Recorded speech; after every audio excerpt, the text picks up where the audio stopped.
Mechanical failure restart in 3, 2, 1. Well, it is Monday night. I have a fresh haircut, and the weather that I am enjoying outside is very fallish. Welcome to the last night of summer of 2020. We're together. We might as well mint mask. Well, it is good to see you guys, and as you can see, this is take 2. Had a bit of a mechanical failure in the process, and so we're picking up where the camera fell off. I am a big sports fan, and I love all kinds of sports, and one of my very favorite sporting events just concluded. And you may be wondering, well, what in the world could that be? All the other major sports are still working and playing, and well, let me solve the mystery for you. It is the Tour de France. I have been a fan of the Tour de France for years. I don't remember exactly when I got turned in and turned on to it, but every year I record it and I watch it and I enjoy it. It is an incredible sporting event. Now, if you're not familiar with the Tour de France, it is a professional bicycling race that happens in France.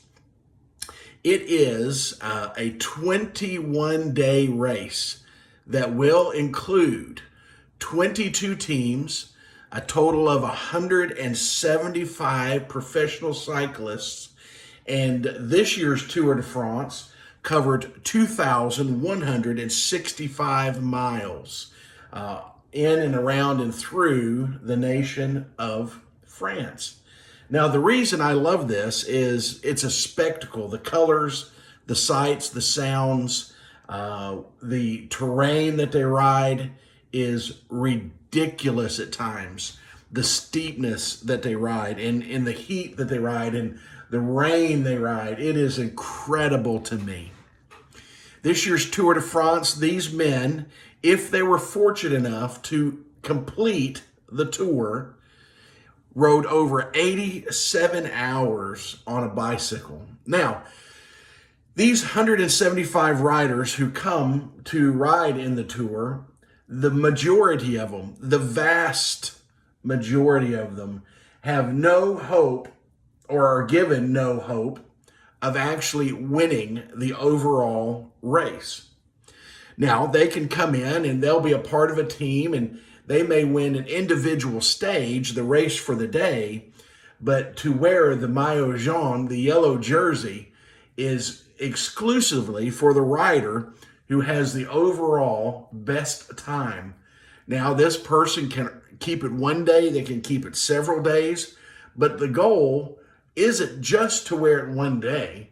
Now, there are some cyclists that to wear the maillot jaune for one day will be a career. That's the pinnacle of their career. But there are those who their goal is to win the yellow jersey, to be the champion of the Tour de France.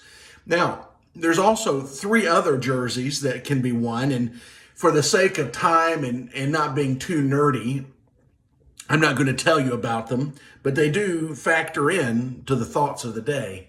So they just finished this year's Tour de France, and it was one for the history books.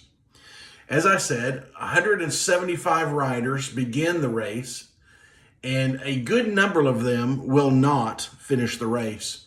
Unfortunately, some will be injured in accidents. Some will just simply not be able to finish. They'll have to tap out, if I can use another sports term. Some will be eliminated simply because they're too slow, but not all 175 riders will make their way to Paris. The goal, the hope, the dream is to start and to finish it. Just to finish the tour. For some people, that is a career, just to be invited to compete. Well, this year was something very, very special. Like I said, there's a few competitors, a handful of competitors that go to the tour with the expectation, the hope, and the professional's opinion that they might actually have a chance to win the whole thing. Now, over the course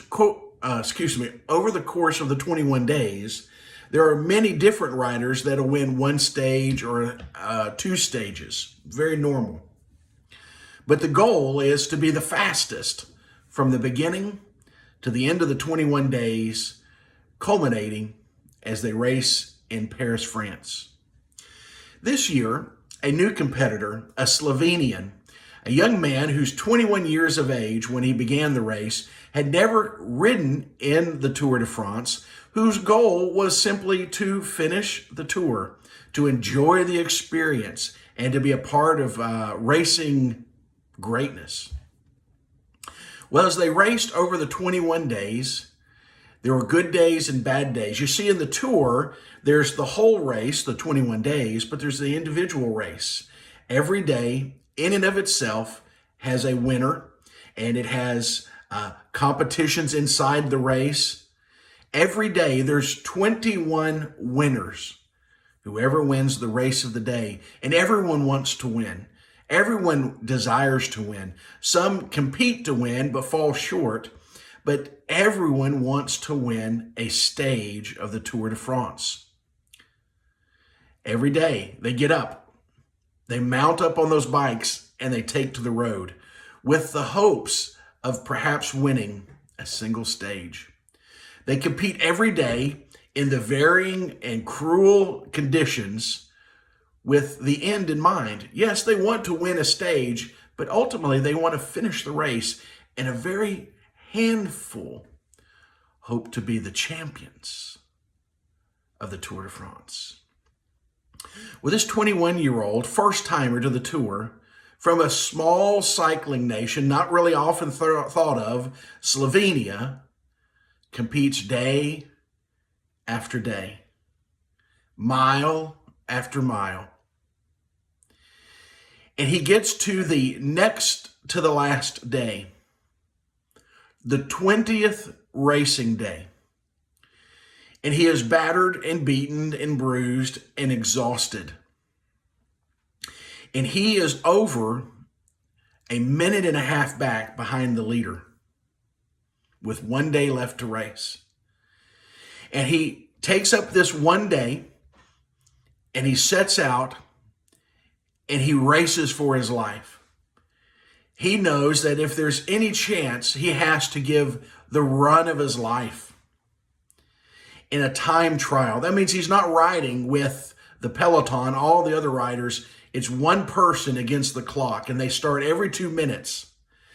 And they take out on the course, and the only person there is themselves.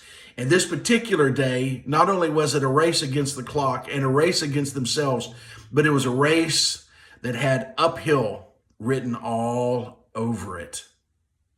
And this 21-year-old who had raced for 20 days previously, who had competed, given his best, now over a minute and a half behind the champion, had one chance. And he takes out. And he gives the ride of his life. And at the end of that day, he has gone from over a minute and a half behind to 58 seconds in the lead. And this young man, after 20 days of racing, who no one would have ever given consideration to winning the Tour de France, now is the champion. He competed every day to give himself a shot on the last day. He won the Tour de France by 58 seconds. After covering 2,165 miles, over 87 hours of cycling, over 21 stages of cycling, it came down to 58 seconds. And the day before his birthday, yesterday, he became one of the youngest to have ever won the Tour de France. This very day, as you and I are talking, he is celebrating his 22nd birthday as the champion of the greatest cycling race on the face of the planet. How? Well, he was committed to the task. But here simply is what it was. He got up every day and he competed every day. He gave every day his very best so that at his last day, he had a chance to be the winner. And he did. What does that mean to you and me? Well, my friends, for us to be a champion in this life, we need to give every day our very best so that one day, on the last day, we can have a shot at being the champion. Someone once said, live every day as if it's your last, and one day you're going to be right. What if we did that? What if we gave every day our very best, and one day we would be the champions? One day we would be the champions of life, of living, of making a difference, of inspiring others.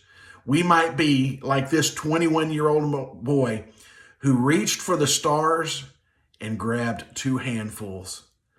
My friends, my encouragement to you and I is this: let's go for the stars. Let's live lives of inspiration, of sacrifice. Let's be like this young man.